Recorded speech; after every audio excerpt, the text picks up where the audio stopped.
Corporate finance, core topic number 11, personal finance and investing.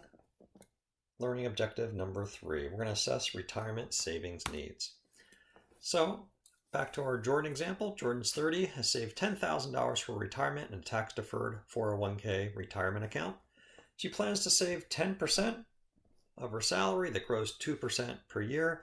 The funds are invested in a target date maturity fund or target date fund, and we're going to just assume it's a 2055 Vanguard fund, and that's a fund in which you roughly pick a fund that has in its name the date in which you're about age 65.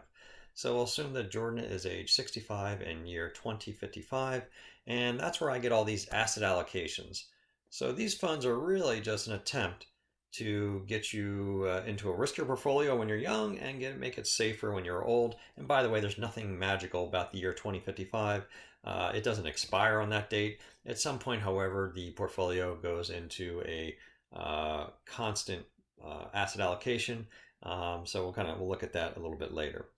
Now, Jordan wants to know the expected return of that portfolio, the risk of the portfolio, which I have to do a little bit later, and whether she has enough money for retirement if she lives to 95 years old. Now, two big assumptions here. She plans to replace 50% of her last year's salary at age 65. What that means, if Jordan was making $100,000 at age 65, she would withdraw $50,000, 50% of that, to live on. Now, why am I using 50%? It's a common metric for kind of middle income people. And so basically if you withdraw 50% of your last year's salary from your retirement account, you should be able to consume the same amount as when you're working. And here's the math that kind of makes sense. So what if you in retirement use 401ks and your income's low, so you actually going to eliminate the fact that you used to pay taxes of 20%. So there's 20% savings in taxes, so you're getting money tax-free. Also, when you're retired, you're no longer saving. So think about it, if you're making $100,000 a year and you've always been saving 10% of your income, you've always been living on 90% of your income. So just a smooth consumption to have the same consumption the following year in retirement, you could live on 90% of your income. So that's why I'm subtracting 10%. And also Social Security. I'm going to assume that Social Security replaces 20% of Jordan's income. So if I take 100% minus the 20% tax savings, minus the 20% personal retirement savings, minus the 20% SSA income replacement, that's how I get that Jordan can live on 50% of her income without any reduction in consumption. So let's go to the spreadsheet and try to figure out whether or not she'll have enough money. So I'm going to go to the spreadsheet. It says retirement as the tab. First thing I have here are that portfolio and that 2055 fund is going to be roughly 0% cash, 10% bond, 54% stock, 36% foreign stock. So it's really 90% total stock and 10% bond. And here's the assumptions I made. Here's one way of thinking about coming up with assumptions of returns. Let's assume the return on cash is 1%.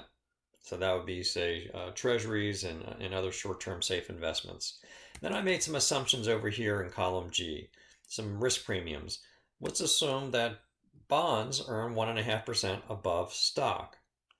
Stocks earn 5% above bonds. That's my market risk premium that we talked about when we talked about capital asset pricing model. And let's just assume foreign stocks earn 50 basis points or 0.5% above domestic stocks. So if my cash rate is 1%, bonds earn 1.5% above that. So bonds earn 2.5. U.S. stocks earn 5% above bonds. So 2.5 plus 5. And foreign stocks earn 0.5% above U.S. stocks. So the initial portfolio, if I do a sum product of the weights, comma, their returns, is 7.18%. And then I want to put that formula in column F, row 11, where it talks about the expected return of the portfolio when Jordan's 30, and I want to copy that down. And what I've laid in there in columns B, C, D, E are the 2055 fund allocations. And what you see is at some age, looks like it's about at the age of 73. I don't know what year that is, but that's when the portfolio pretty much goes into a steady state of 30%, 32% domestic stock, 38% foreign stock, and the rest bond and so on. So we'll just make that assumption. I'm sorry, that's the first column was cash. So at the age of, what age did I say? 72. It's 32% cash, 38% bond, and then the rest in stocks. So let's get the expected return. I have to do a little trick here. I'm going to do an equals sum product. I'm going to take the weights in row B. I'm sorry, row 11, columns B through E, comma. Now I can't just put in these expected returns in column C because you can't do a sum product with rows and columns. They have to both be rows or both be columns. So I'm going to do a little trick here. Transpose. That's an Excel function that'll take a column and turn it into a row or a row into a column. So transpose those expected returns. I'll anchor those returns and close that. And so the expected return, again, is 718 in the first year. Then I can copy that formula down. And by the time you're in steady state, it's earning 358. So Jordan's salary, $100,000 today, growing at 2% per year. You probably should never do that. Always make never combine numbers and formulas in a spreadsheet. So I cheated a little bit. So I really should have had an assumption here of salary growth rate. But here I have Jordan's salary all the way till age 65 to when she retires. So at age 65, Jordan's make $199,000 a year. The contributions, well, first of all, the portfolio starts at $10,000. And then Jordan's going to save 10% of salary each year. So you can just see the contributions are growing with the salary. So let's figure out, and also let's go down towards the end here. Well, let's first do this formula here in I-11. That's going to be the initial portfolio balance of $10,000 plus, multiply times 1 plus the expected return, 718, plus the contribution. So at the end of the age 31, she has 20,000. I'm going to copy this down till age 65. So Jordan at age 65 has 1.93 million.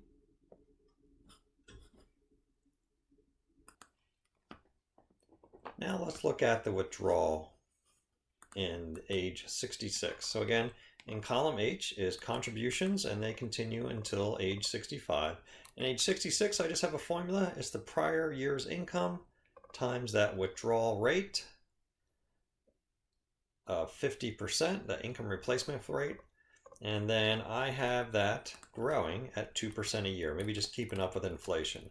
So here's the plan. You save until you're age 65, and then you start withdrawing, and your first withdrawal is 50% of your last year's income, and then that grows by 2% per year. So now we can copy this formula down.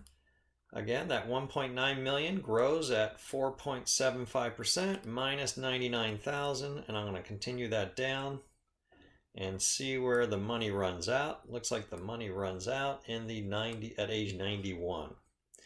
So you can do a couple things there. You can actually start try to save maybe 12% of your income. So we can go up here and make the assumption of a 12% savings rate, and we can see how long that lasts now. And looks like it'll last. Oh, looks like it lasts up through the late 90s. So this is a basic model that you could build to start thinking about how much you need to start saving today based on how much you have today.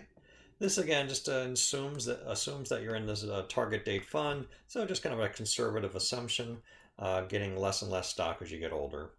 A couple things to note, a couple numbers I want to keep track of for later. Two metrics that are used in personal financial planning. One is at age 65, Jordan. Well, let's change that back to a 10% savings. At age 65, Jordan had $1.93 million of savings and was making $199,000 a year. If I just take that ratio it's 9.65. So sometimes we'll call that the wealth to income ratio or portfolio to income ratio. Some suggest that number should be at least 10 for higher middle income people. And so maybe for higher net worth people, maybe that number is closer to 15. And for lower net worth or income people, that number might be closer to 3 or 4 or 5. The main reason is Social Security becomes a bigger effect, a bigger replacement as the lower income you have, so the less money you actually need. The other metric, so this we call it the wealth to income ratio. The other metric is that first year, that 99% withdrawal divided by the 1.9 million you had saved. That's 5%. So that might be called the withdrawal rate. And some suggest you shouldn't withdraw more than say 4 or 5% of your portfolio each year if you want it to last about 30 years. So it's a little bit high, but it's still around the 5% range. So in this example, we showed that if Jordan saves 10% a year, starting at age 30 and had $10,000 saved already, it'll last till about the age of 91. And if she saved 12%, it would last at least through age 95. Looks like it might last through 96 or 97. The next topic, we'll start incorporating risk into this model. So far, we've implicitly assumed that these models are risk-free. Just those returns are almost guaranteed the way we presented them.